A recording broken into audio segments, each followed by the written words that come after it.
اجالا ہلکا ہلکا پھیلنا شروع ہو گیا تھا۔ چڑیوں کی چہچہاتی ہوئی آوازیں، ٹھنڈی پرسکون نرم ہوا کے جھونکے اسے کچھ دیر کو تمام فکروں سے غافل کر گئے۔ وہ خدا کی قدرت کاملہ کا دیدار کرنے لگی۔ اللہ تعالیٰ نے اس دنیا میں کتنی خوبصورتی پیدا کی ہے، یہ درخت، پھول، پھل اور یہ بہتا صاف شفاف پانی۔ وہ کتنی دیر کھڑی مبہوت سی وہاں کا حسن دیکھتی رہی۔ درختوں پہ بیٹھی چڑیاں اور دوسرے چرند پرند رب کائنات کی حمد و ثنا میں مصروف تھے۔ اس نے جھیل کے ٹھنڈے پانی میں ہاتھ منہ دھویا تو طبیعت ایک دم بشاش ہو گئی۔ وضو کر کے وہ خیمے میں واپس آ گئی۔ نہ قبلے کا پتہ تھا، نہ یہ کہ نماز کا ٹائم ہوا ہے یا نہیں، لیکن وہ اللہ کے حضور نیت باندھ کر کھڑی ہو گئی۔ نماز پڑھ کر اللہ سے اپنی اس پریشانی سے نجات کی رو رو کر دعائیں مانگی۔ عجیب سا سکون اور طمانینت اس کے اندر پیدا ہو گئی تھی۔ اپنے لیے چائے بنانے کا سوچا اور چولہے کے پاس آ گئی۔ وہ شاید جلدی میں اپنے لیے چائے بنا کر گیا تھا، اس لیے چائے کا کپ اور کیٹل ویسے ہی پڑے تھے۔ برتن دھونے کا تو یہاں کوئی انتظام نظر نہ آ رہا تھا۔ وہ اس کے بتائے ہوئے کالے بیگ کے پاس گئی تاکہ وہ اپنے لیے دوسرا کپ اور چائے کی پتی وغیرہ نکال لے۔ بیگ میں خشک خوراک خاصی مقدار میں موجود تھی۔ چائے کی پتی، چینی اور خشک دودھ بھی تھا، مگر کپ کوئی اور نہ تھا۔ مجبوراً وہ واپس جھیل تک گئی اور کپ وہاں سے دھو کر لائی۔ چائے کے ساتھ اس نے رات کا کھلا ہوا بسکٹ کا پیکٹ اٹھا لیا۔ 4 بسکٹ اور 1 کپ چائے پی کر اس نے اللہ تعالیٰ کا شکر ادا کیا، جس نے اس ویرانے میں بھی اس کی خوراک کا بندوبست کر رکھا تھا۔ ناشتے سے فارغ ہو کر اس نے برتن واپس دھو کر رکھے، اس کے بستر کی چادر جھاڑی، کمبل تہہ کیا۔ وہ شاید اس کے بے آرام ہونے کے خیال سے تمام چیزیں ویسے ہی پھیلی چھوڑ گیا تھا۔ تمام کام کر کے فارغ ہوئی تو گھڑی کی سوئیاں صرف آدھ گھنٹہ ہی اوپر گئی تھیں۔ وہ اگرچہ منع کر کے گیا تھا، مگر یوں اکیلے چپ چاپ وہ کب تک بیٹھ سکتی تھی، اس لیے میز پر پڑی کتاب اٹھا کر پڑھنے لگی۔ شکاریات سے متعلق اس کتاب کو وہ بمشکل 10 منٹ ہی پڑھ پائی۔ ریڈیو لگا لیا، جس میں بولی جانے والی زبان سے وہ قطعاً ناآشنا تھی۔ باہر نکل کے آس پاس کی تفریح کا رسک یوں نہیں لے سکتی تھی کہ اگر راستہ بھول گئی تو کیا ہوگا۔ دوسرے یہ کہ یہ کوئی پکنک اسپاٹ نہیں ہے، ایک جنگل ہے، کوئی جانور ٹکرا گیا تو کیا ہوگا۔ جانوروں کا خیال آیا تو ایک دوسری دل دہلا دینے والی سوچ بھی اس کے ذہن میں آ گئی۔ اگر اس وقت یہاں کوئی جانور اندر گھس آئے تو میں کیا کروں گی؟ اس سوچ کا آنا تھا وہ نئے سرے سے خوف میں مبتلا ہو گئی۔ اگرچہ خود کو ہر طرح سے بہلانے کی کوشش کی تھی کہ آخر وہ ایک شکاری ہے اور اسے یہاں کے ماحول اور جگہوں کے بارے میں مکمل پتہ ہوگا، اس نے اپنا خیمہ یہاں سوچ سمجھ کر ہی لگایا ہوگا، یہاں یقیناً کوئی خطرے کی بات نہیں ہے، مگر دل کو جکڑ لینے والے اس خوف کو وہ زائل نہ کر سکی۔ کچھ سمجھ میں نہیں آیا تو بیٹھے بیٹھے درود شریف کا ہی ورد کرتی رہی۔ صبح سے دوپہر ہوئی اور دوپہر سے شام وہ وہیں بیٹھی رہی۔ ناشتے کے بعد سے اس نے ایک گلاس پانی تک نہ پیا۔ گھڑی نے 4 بجائے تو اس نے شکر ادا کیا، بس اب وہ آنے والا ہوگا۔ کل بھی ہم لوگ اس وقت آئے تھے، مگر 4 تو کیا 6:30 ہو گئے اور وہ واپس نہ آیا تو اسے عجیب و غریب وہم ستانے لگے۔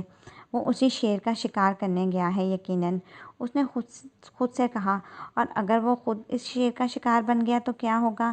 میں یہاں بیٹھی اس کا انتظار کرتی رہوں گی اور وہ وہاں شیر کا ڈنر بنا پڑا ہوگا۔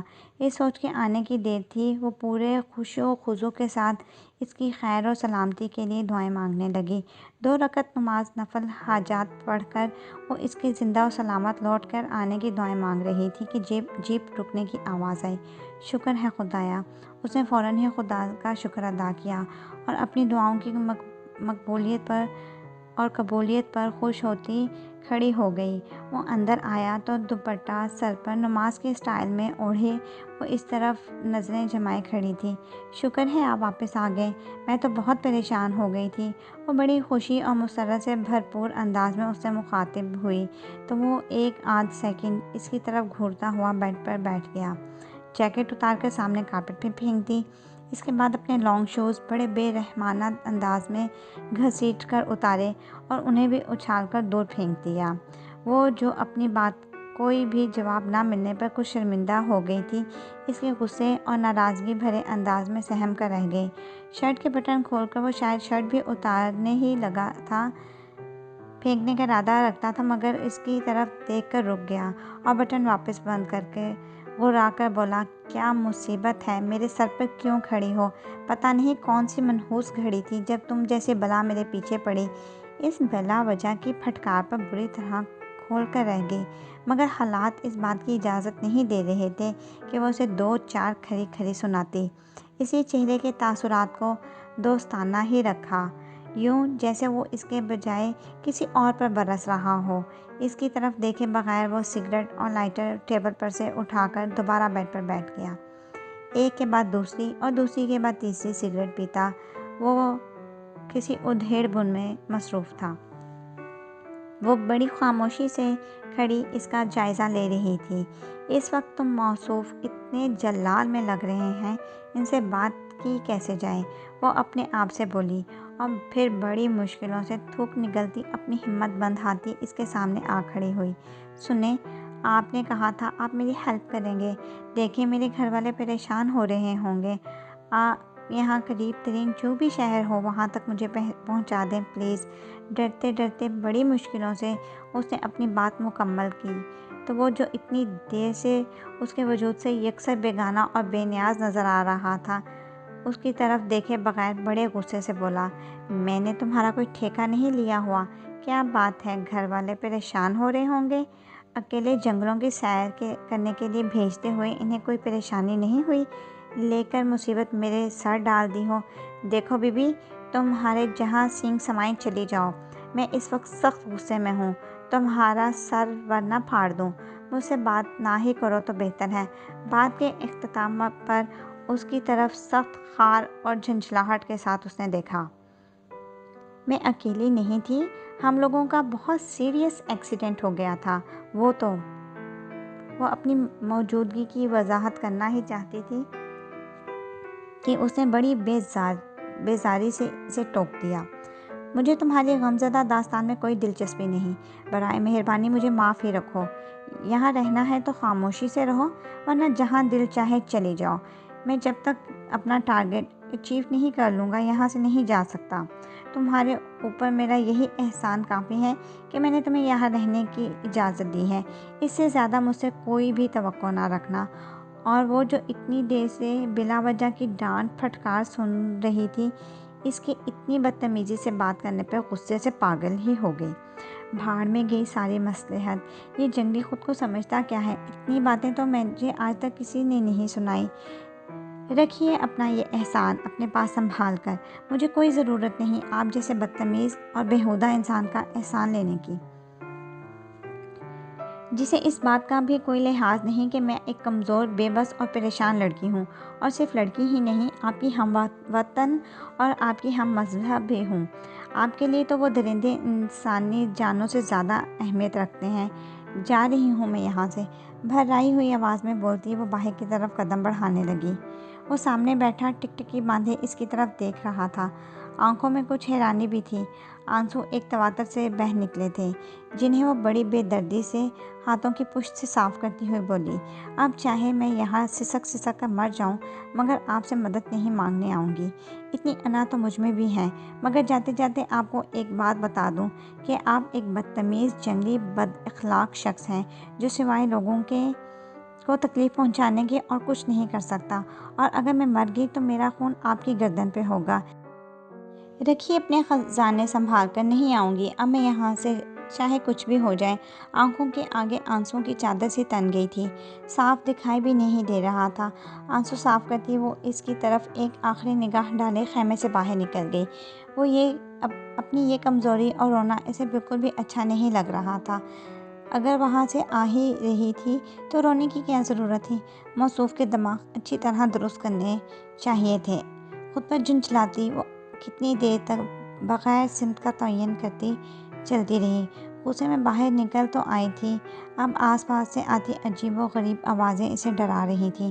شام کے 6:45 بجے اس جنگل میں ویرانی کا عالم ایسا تھا جیسے آدھی رات گزر چکی ہو۔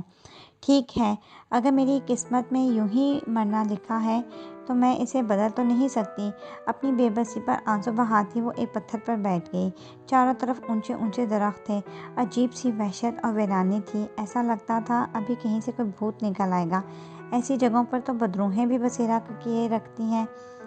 اس نے سوچا شاید ابھی کہیں سے کوئی چڑیل سامنے آ جائے اور اپنے لمبے لمبے ناخنوں سے مجھے نوچ گھسوٹ کر میرا خون پیٹ جائے۔ خوف میں گھری وہ گھٹنوں میں منہ دے کر بلک بلک کر رونے لگی۔ دیگر آوازوں میں اب اس کے رونے کی آواز بھی شامل ہو گئی۔ سمجھتا کیا ہے خود کو، جیسے کہیں کا نواب ہو۔ اللہ کرے اسے تو وہ شیر ہی چیر پھاڑ کر رکھ دے۔ زور و شور سے روتی وہ اسے بددعائیں دے رہی تھی۔ پیٹھ پیچھے کسی کو بددعائیں دینا کوئی اچھی بات نہیں۔ اس نے جانی پہچانی آواز سنی تو گھٹنوں پہ سے سر اٹھایا۔ وہ سامنے کھڑا، لبوں پر مسکراہٹ لیے اسے دیکھ کر آئلہ نے نفرت سے منہ پھیر لیا۔ چلو، وہ اسے چلنے کا کہہ کر خود بھی آگے بڑھنے لگا۔ مڑ کر ایک نظر اس کی طرف دیکھا جو اپنی جگہ سے ٹس سے مس بھی نہ ہوئی تھی۔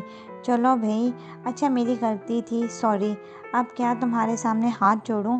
وہ منا بھی یوں رہا تھا جیسے اس کی 10 نسلوں پر احسان کر رہا ہو۔ نہیں جاؤں گی، کبھی نہیں جاؤں گی، چاہے کچھ بھی ہو جائے۔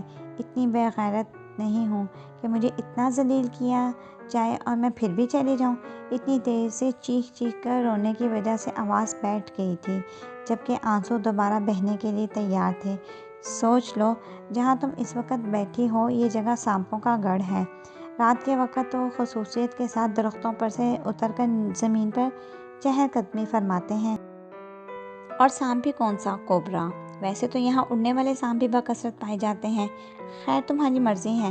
اپنی بات کے اختتام پر اس نے لاپرواہی کا مظاہرہ کیا اور ایک قدم آگے بڑھ گیا، جبکہ وہ سانپوں کی اس وادی میں بیٹھی ہی رہی۔ آخر کو یہ اس کی انا کا مسئلہ تھا۔ اچانک وہ چیخا تھا، ارے تمہارے پیچھے سانپ ہے، ہلنا نہیں۔ جواب میں وہ اس سے بھی بلند دو بالا چیخ مار کر ایک دم اپنی جگہ سے کھڑی ہوئی اور بھاگ کر اس کے پیچھے آ کر چھپ گئی۔ مضبوطی سے اس کی قمیض پکڑے وہ اس کے کندھے پر سے اچک کر سامنے اس پتھر کی طرف دیکھنے لگی جس پر کچھ دیر پہلے وہ آرام فرما تھی۔ کہاں ہے سانپ؟ مجھے تو نظر نہیں آ رہا۔ اس نے ڈر کے مارے پوچھا۔ پتہ نہیں کہاں گیا، ابھی تو یہیں تھا۔ خیر جانے دو، ہمیں کیا، چلو چلیں، وہ جواب میں بڑی سنجیدگی کا مظاہرہ کرتا ہوا بولا۔ آئلہ نے اس کی قمیض چھوڑ دی اور دوبارہ اس کی طرف غور سے دیکھا۔ سانپ کیا، وہاں تو کسی چھپکلی کا بھی نام و نشان نہیں تھا۔ تمہیں چلنا ہے یا نہیں؟ اتنی التجائیں تو میں نے آج تک کسی کی زندگی میں نہیں کی۔ حالانکہ تم یہاں بیٹھی مجھے کوس رہی تھی، مگر پھر بھی میں تمہیں لینے کے لیے آ گیا، وہ اس پر احسان جتاتا ہوا بولا۔ وہ بیچاری تو ابھی تک سانپوں کے غم میں دبلی ہوتی جا رہی تھی۔ سنیں کیا ابھی واقعی ہی میرے پیچھے سانپ تھا؟ وہ اس پر آنکھیں جمائے بول رہی تھی۔ اس وقت کیا ابھی بھی تمہارے پیچھے درخت کی شاخ پر ایک سانپ جھول رہا ہے؟ وہ بڑی بے نیازی سے بولا۔ جواب میں وہ ایک زوردار چیخ مار کر اپنی جگہ سے ہٹ گئی اور اس کی طرف قدم بڑھاتے ہوئے بولی، چلیں جلدی یہاں سے، مجھے یہاں بہت ڈر لگ رہا ہے۔ چہرے پہ خوف اور دہشت طاری کیے وہ اسے چلنے کے لیے کہہ رہی تھی۔ اس نے اپنی بے ساختہ مسکراہٹ کو بمشکل روکا اور دھیرے سے بڑبڑایا، ایڈیٹ۔ وہ اس کی بڑبڑاہٹ سنے بغیر آگے بڑھ گئی تو وہ بھی اس کے ساتھ چلنے لگا۔ اگر ابھی یہ نہ آتا میں تو کب کی اس دائرۂ فانی سے کوچ کر چکی ہوتی۔ اچانک اس کے حلق سے چیخ برآمد ہوئی تو وہ بری طرح جھنجھلا گیا۔ تمہیں کیا تکلیف ہے آخر؟ بات پہ بات چیخیں مارتی ہو، تمہارے گلے میں خراشیں نہیں پڑتی؟ مجھے تو اپنے کانوں کے پردے پھٹتے ہوئے محسوس ہو رہے ہیں، وہ چڑھ کر پوچھ رہا تھا۔ ابھی کوئی چیز میرے پاؤں سے گئی ہے، شاید سانپ یا بچھو، کوئی چوہا ووہا ہوگا۔ سانپ رینگتے ہیں، اچھلتے کودتے سانپ تم نے کب دیکھے؟ وہ اس کے چہرے کی سفید پڑتی رنگت سے متاثر ہو کر اسے اطمینان دلانے لگا تھا۔ کیا پتہ تھا محترمہ صرف سانپ کے نام سے اتنا ڈرتی ہیں، اگر کہیں سچ میں اصلی سانپ دیکھ لیا تو کیا حال ہوگا؟ پھر اس کے پیروں پر سے اس کی نظر پڑی تو حیران ہو کر بولا، تم ننگے پاؤں کیوں ہو؟ آپ نے اتنی بدتمیزی کی تھی میرے ساتھ، غصے میں ننگے پاؤں ہی نکل آئی۔ وہ اپنے پیروں کی طرف دیکھتی اسے اس کی بدسلوکی یاد دلانے لگی۔ میں نے بدتمیزی کی تھی؟ وہ حیران ہو کر پوچھ رہا تھا۔ لڑکی، جھوٹ ذرا کم ہی بولا کرو، خدا کو کیا منہ دکھاؤ گی؟ الٹا تم مجھے جنگلی، بیہودہ اور پتہ نہیں کیا کیا کہہ رہی تھی۔ یہ تو میری اعلیٰ ظرفی ہے کہ میں پھر بھی تمہیں بلانے آ گیا۔ اس کی بات پر وہ ایک نئے سرے سے تپ گئی۔ اچھا، مجھے منحوس، مصیبت اور بلا کس نے کہا تھا؟ وہ باقاعدہ طعنے دینے کے لیے کھڑی ہو گئی۔ اچھا چلو، حساب برابر ہو گیا، کسی کا کسی پر کوئی ادھار باقی نہیں۔ میرا خیال ہے اب اس ٹاپک کو کلوز کر دینا چاہیے۔ وہ جھگڑا ختم کرنے لگا۔ خاموشی سے چلتے وہ خیمے تک پہنچ گئے تھے۔ تشریف لائیے میری قابل احترام اور انتہائی محترم مہمان۔ اگر آپ اندر آ کر میرے غریب خانے کو رونق بخش دیں تو میں اسے اپنی خوش قسمتی سمجھوں گا۔ اس کے سامنے سر کو جھکائے وہ بڑی عاجزی سے بول رہا تھا، مگر چہرے اور آنکھوں کے تاثرات ایک دوسرے سے متصادم نظر آ رہے تھے۔ ایک طرف عاجزی اور انکساری تھی، دوسری طرف مخاطب کو زچ کر دینے والی چہک اور چمک۔ وہ خاموشی سے کھڑا اس کے اندر جانے کا انتظار کر رہا تھا۔ وہ اندر داخل ہوئی تو اس کے پیچھے وہ بھی آ گیا۔ میرا خیال ہے یوں بات بات پر چڑھ کر اور ناراض ہو کر ہی تم نے اپنی صحت کا یہ حال کر رکھا ہے۔ لڑکی، خوش رہا کرو، اچھی صحت کے لیے خوش رہنا نہایت ضروری ہے، ورنہ کچھ عرصے بعد لوگ تمہارا نام چڑچڑی، بدمزاج اور خپتی رکھ دیں گے۔ وہ چولہے کی طرف بڑھتا ہوا اسے پوچھ رہا تھا، پھر چولہا جلا کر اس سے پوچھنے لگا، کچھ کھایا تھا دوپہر میں؟ جواب میں اس نے نفی میں سر ہلایا اور بولی، صبح چائے پی تھی اور بسکٹ کھائے تھے۔ دیکھو، اگر تم بیمار پڑ گئی تو مجھ سے مت توقع رکھنا کہ میں تمہاری تیمارداری کروں گا۔ حد ہو گئی۔ چلو، میں تو اپنے کام کی دھن میں کھانے پینے سے غافل رہا، لیکن تم… وہ اسے ڈانٹ رہا تھا جبکہ وہ خاموشی سے اسے دیکھ رہی تھی۔ چلو، تم بھی کیا یاد کرو گی؟ آج میں تمہیں ایک زبردست قسم کا خوب مزیدار سا پاستا بنا کر کھلاتا ہوں۔ وہ اچانک ہی اس پر مہربان ہو گیا اور وہ اس کایا پلٹ پر حیران تھی۔ بیگ سے پاستا کا پیکٹ اور ایک عدد چھوٹی سی پتیلی نکال کر وہ دوبارہ چولہے کے پاس آ کر کھڑا ہو گیا اور وہیں کارنر پر کیبن میں سے پانی ڈال کر چولہے پر ابلنے کے لیے رکھ دیا۔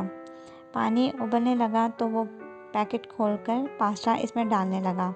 وہ اسے ٹوکنا چاہ رہی تھی کہ صرف 2 لوگوں کے لیے پورا پیکٹ بہت زیادہ ہے، مگر پھر کچھ سوچ کے چپ ہو گئی۔ اس کے کام کرنے کا انداز بالکل اناڑیوں والا تھا۔ وہ سگڑ اس کے پھوہڑ پن کو برداشت نہ کر سکی تو اس کے پاس آ گئی اور بولی، آپ رہنے دیں، میں بنا لیتی ہوں۔ جواب میں اس نے کندھے اچکائے اور بولا، موسٹ ویلکم، یہ کام تو ویسے بھی میرے لیے دنیا کا مشکل ترین کام ہے۔ ابھی اگر عبداللہ یہاں ہوتا تو اس کے ہاتھ کا پکا مزیدار کھانا کھا کر آپ خوش ہو جاتی، مگر افسوس۔ وہ چولہے کے آگے سے ہٹ گیا۔ تھوڑے سے پانی میں اوپر تک پاستا بھرا ہوا تھا، بیچاروں کو ڈوبنے کے لیے چلو بھر پانی بھی نصیب نہ ہوا۔ اسے ہنستا دیکھ کر وہ حیران ہو رہا تھا۔ کیا ہوا؟ کچھ نہیں، وہ جواب دیتی اوپر سے تھوڑا سا پاستا نکالنے لگی، پھر اس سے بولی، اگر آپ کی پرمیشن ہو تو میں آپ کے بیگ میں سے نمک لے سکتی ہوں؟ جو دل چاہے لے لو، بس جلدی سے کھانا کھلا دو، تمہیں بہت ثواب ملے گا۔ پورے دن کا بھوکا پیاسا ہوں۔ مزید 2 گھنٹے تم نے منتیں کروا کر پوری کر دی۔ اسے جواب دیتا وہ خود ہی بیگ سے نمک نکال کر لے آیا اور پوچھنے لگا، اور کچھ چاہیے؟ ہاں، ایسا کریں، مچھلی کا 1 ڈبہ اور مشروم کا 1 پیکٹ بھی لے آئیں۔ سامان کا تفصیلی جائزہ تو وہ صبح ہی لے چکی تھی۔ وہ بڑی سعادت مندی سے دونوں چیزیں نکال کر لے آیا اور خود ہی اوپنر سے کھول بھی دیا۔ پاستا بوائل ہو گیا، اب اس کا پانی کہاں پھینکوں؟ وہ اسے پوچھنے لگی تو وہ دوبارہ بولا، لاؤ میں باہر پھینک آتا ہوں۔ وہ بڑا ہی اچھا بچہ بنا ہوا تھا، یا شاید بھوک بہت شدید لگی تھی۔ وہ اس خدشے کے پیش نظر کہ کہیں یہ پانی کے ساتھ سب کچھ نہ پھینک آئے، خود ہی پتیلی اٹھا کر باہر لے گئی۔ وہ بھی اس کے پیچھے پیچھے آیا تھا۔ پھر جتنی دیر وہ مچھلی اور مشروم کو نمک اور کالی مرچ ڈال کر فرائی کرتی رہی، وہ اس کے پاس ہی کھڑا بغور اس کا کام دیکھتا رہا۔ فرائی کی ہوئی چیزیں اس نے پتیلی میں ڈال کر مکس کیا اور پلیٹ میں نکالنے لگی تو وہ خوب گہری سانس لیتا ہوا بولا، خوشبو تو بہت زبردست آ رہی ہے۔ پلیٹ اس کے ہاتھ میں پکڑا کر اس نے اپنے لیے فرائی پین میں ہی پاستا نکال لیا کہ یہاں کپ، گلاس، چمچ، پلیٹ وغیرہ سبھی چیزیں ایک ہی تھیں۔ وہ اپنی پلیٹ پکڑے کارپیٹ پر بیٹھا اس کا انتظار کر رہا تھا۔ وہ اپنے لیے پتلی کے ڈبے میں سے چمچ نکال کر وہ بھی وہیں اس سے کچھ فاصلے پر بیٹھ گئی۔ وہ بڑی رغبت سے کھانا کھا رہا تھا۔ بڑے دنوں بعد کچھ ڈھنگ کی چیز کھانے کو ملی ہے۔ وہ اس کے ہاتھ کے پکے کھانے کی تعریف کر رہا تھا۔ پلیٹ خالی ہوئی تو وہ اپنے لیے اور لے آیا، جبکہ وہ کھا پی کر فارغ ہو گئی۔ کیا ہوا، تم اتنی جلدی کھا چکی؟ وہ حیران ہوا۔ آخر اس کا کل کا ندیدہ پن اس نے اپنی آنکھوں سے دیکھا تھا، اور لو، کیا تکلف میں اتنا تھوڑا سا کھایا ہے۔ وہ شاید خلوص ہی سے کہہ رہا ہو، مگر آئلہ کو لگا کہ وہ کل کے حوالے سے طنز کر رہا ہے۔ میں اتنا ہی کھاتی ہوں، شکریہ۔ اس کے جواب پر خاموش ہو کر کھانا کھانے لگا تو اس نے سوچا اسے اپنے حالات تفصیل سے سنا دینے چاہیے، تاکہ اسے پتہ چلے کہ میں کچھ ایسی ویسی گئی گزری لڑکی نہیں ہوں۔ کل تو پورے دن ماری ماری جنگل میں بھوکی پیاسی بھٹکتی پھری تھی۔ لیلا کی تھرلنگ نیچر نے ہم لوگوں کو مروا دیا۔ ہم لوگ تو اصل میں وہ اپنی داستان کا ڈھنگ سے آغاز بھی نہیں کر پائی تھی کہ اس نے بڑی بوریت سے اسے ٹوک دیا۔ ظاہر ہے کوئی ایکسیڈنٹ ہی ہوا ہوگا۔ شوق میں تو آپ یہاں پھر نہیں رہیں، لہٰذا اس ذکر کو رہنے دیجیے۔ وہ دوسری مرتبہ اسے اپنے اوپر گزرے حالات کی تفصیل سنانے سے روک گیا تو وہ کچھ بدمزہ سی ہو گئی۔ اس کا پھلا ہوا منہ دیکھ کر وہ ہنس پڑا۔